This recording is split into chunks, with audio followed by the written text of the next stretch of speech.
এই গল্পের সাথে বাস্তবের কোনো মিল নেই। এই গল্পটি নির্মিত করা হয়েছে শুধুমাত্র বিনোদনের জন্য। তাহলে শুরু করা যাক। গল্পের নাম আপুর বিয়ে। লিখেছেন নীল আকাশ। সকাল 7টা। কানের কাছে এসে চিৎকার দিয়ে বলে, রাফি। আমি চিৎকারের শব্দে এক লাফে উঠে আপুকে গিয়ে জড়িয়ে ধরি। আপু হাসতে হাসতে বলে, এই ছাগল, এটা আমি ছিলাম। আমি রেগে আপুকে মারতে মারতে বলি, এত জোরে চিৎকারের মানে কি? এমন সুন্দর ঘুমটা নষ্ট করলে কেন? আপু আমার মাথায় চাটি দিয়ে বলে, তোর কি রাতে কথা মনে নেই? আমি অবাক হয়ে বলি, কি কথা? আরে ছাগলের 3 নাম্বার বাচ্চা, আজকে তোর নিশাদ ভাইয়ের সাথে তোকে দেখা করাবো বলছিলাম না? আমি হাসতে হাসতে বলি, ওহ, মনে পড়েছে, আমি এখনই রেডি হচ্ছি, দাঁড়া। আপু, তোর বিয়ে কোথায়? কখন থেকে এখানে গেট হয়ে বসে আছি, আমার খিদা লাগছে খুব। আপু রেগে বলে, ওই নিশাদকে নিয়ে আর পারি না, বলল 9টায় আসবে, এখন দেখো 10টা বাজতে চললো। আমি এসব শুনে রেগে মেগে বলি, তুই এখানে গেট হয়ে বসে থাক, আমি কিছু খেয়ে আসি। এই বলি আমি চলে আসলাম। ভালো করে খেয়ে দে, আপুর জন্য কিছু খাবার হাতে করে নিয়ে আসতেছি। ঠিক সেই সময় চোখে পড়লো আপুর সাথে একটা হ্যান্ডসাম ছেলে দাঁড়ানো।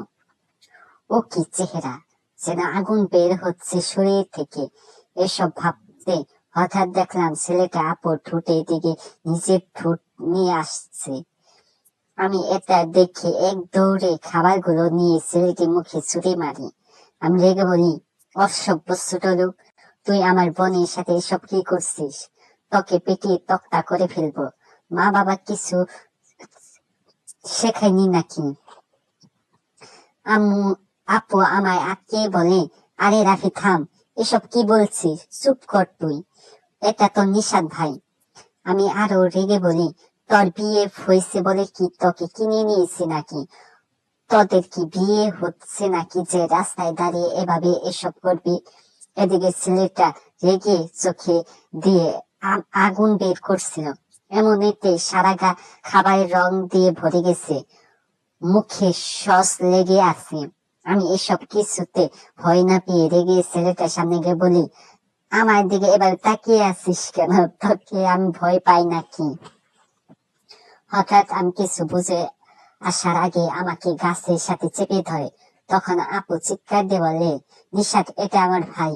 সাথে সাথে ছেলেটা আমায় ছেড়ে দিয়ে কানে কানে বলে, তোর বোনের জন্য তুই আজ থেকে বেঁচে গেলি। আছেন হরিদাস পাল, আমায় নাকি উনি দয়া করে। যেই না চেহারা কুত্তায় দেয় না পাহারা। মনে মনে এসব আজে বাজে বকে দাঁড়িয়ে আছি।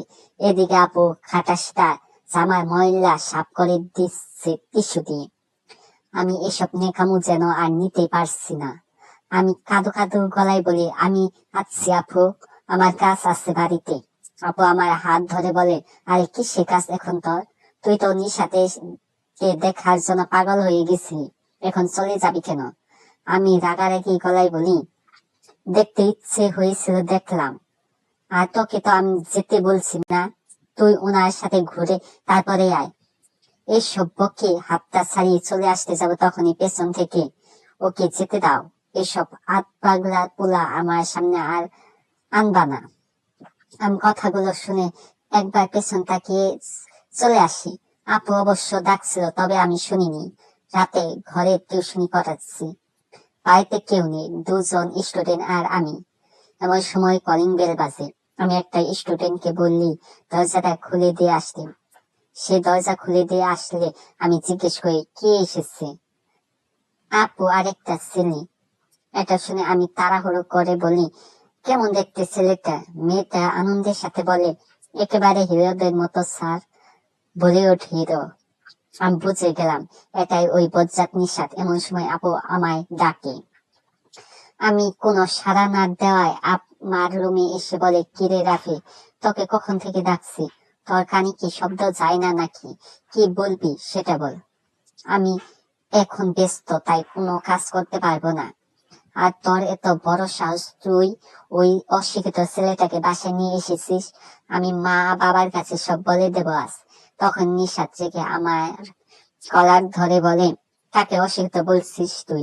শুধু আরিফ ভাই ভাই বলে তোকে কিছু বলছি না, না হলে তোকে আমি দেখে নিতাম। আমি কলার থেকে হাতটা ছাড়িয়ে বলি, ওইটা রাস্তা ছিল, আর এটা আমার বাড়ি, তাই এখানে বেশি পাট নিতে আসবেন না। আর আপনার সাথে কে কথা বলছে শুনি? আমি তো কথা বলছি আমার বোনের সাথে, আপনাকে তো আমি আমার বোনের বিয়ে হিসেবে ধরি না। আপু রেগে বললেন,